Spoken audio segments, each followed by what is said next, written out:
Most trend indicators look powerful, strong colors, clean signals and big promises. However, most of them fall apart the moment you test them. So when a subscriber suggested a premium free tool, I did what we always do. I put it to the test across crypto, forex, stocks and multiple time frames. Therefore, in this video, let's see if it actually works or if it just looks good on the chart. I'm ETP and let's get started.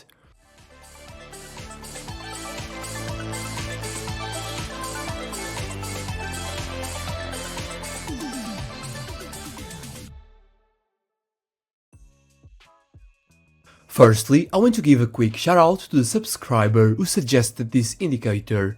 This video exists because of you, so thank you for that. And this is exactly how this series works. If there is an indicator or strategy you genuinely believe as an edge, drop it in the comments.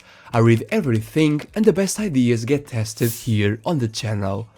Now let's open TradingView and put this tool on the chart. Go to the Indicators tab, search for Trend Strength Signals, and it is this one right here by Algo Alpha.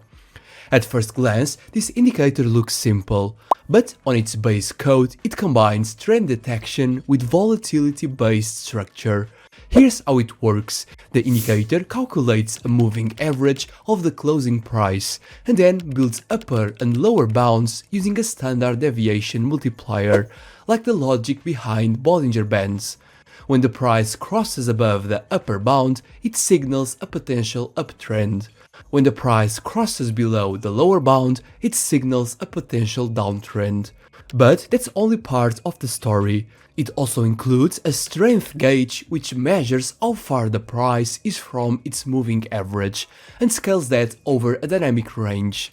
That's important because it gives us a visual picture of how strong the current move is. Now let's break down the key settings. The most important input is the period.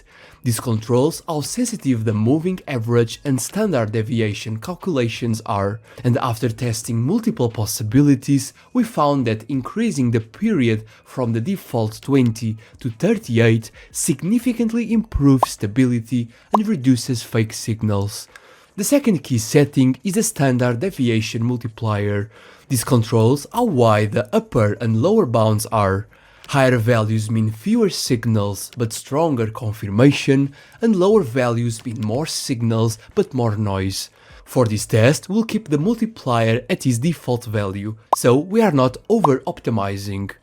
And so, a long trade is triggered when the indicator prints a bullish trend signal, and a short trade happens when it prints a bearish signal. Simple as that.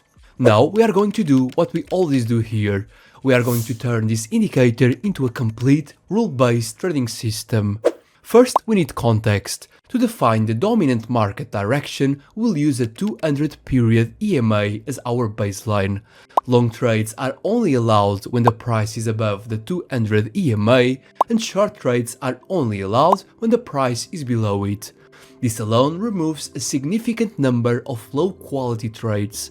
Now let's talk about risk management, and this time we are doing something slightly different. Stop losses will be placed at the most recent swing low for long trades and the most recent swing high for short trades. Then for exits we are not using a fixed risk to reward ratio. Instead, we'll exit the trade when the indicator prints the first cross signal.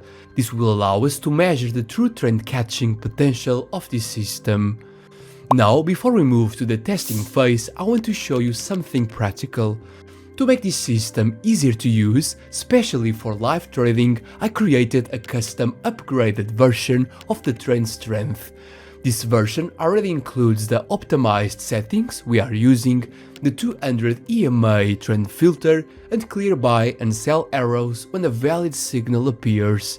If you want to use it, I have shared the full code for free inside our Discord on the free materials channel. You just need to copy the script, open the Pine editor, click on Create New Indicator, paste the code, save it and add it to your chart. You can also create TradingView alerts directly from it, which makes it even more useful if you don't want to stare at charts all day. Now that the rules are fully defined, it's time to define our sample. For this test, we are going to cover 5 different assets across crypto, stocks and forex to see how the indicator behaves across completely different markets. On top of that, we'll use 4 different time frames ranging from lower to higher ones. And finally, all tests will cover a full 3-year period, giving us thousands of trades and multiple market cycles to work with. As you might expect, doing this work manually would be completely unrealistic. Just one asset on one time frame will take weeks. That's why all these tests will be run using the indicators testing bot. It allows me to apply the exact same rules across all assets and time frames, analyze thousands of trades automatically in seconds, and extract clean performance data in minutes. It already includes more than 100 indicators, supports custom scripts, and is used by hundreds of traders for backtesting, optimization, and even live trading. If you want to explore it further, all the details, including the free user guide, are available on my website. So, with everything set up, I run the full backtest with the same logic and same structure. And now let's look at the results, because this is where things get interesting. Let's start with the lower time frames. On the 5-minute chart, the results are weak. The system struggles with noise, the equity curve trends downward, and drawdowns become difficult to control. Moving up to the 30-minute chart, the picture doesn't improve. Despite a slightly better win rate, profitability remains negative and the equity curve continues to decline. Now, on the 1-hour chart, everything changes. Performance turns positive, the equity curve shows a clear upward bias, and drawdowns become far more controlled. And finally, on the daily time frame, we see the cleanest behavior. Fewer trades, yes, but much higher quality. Stronger win rate, healthier risk-reward profile, and stable growth. So here's the takeaway.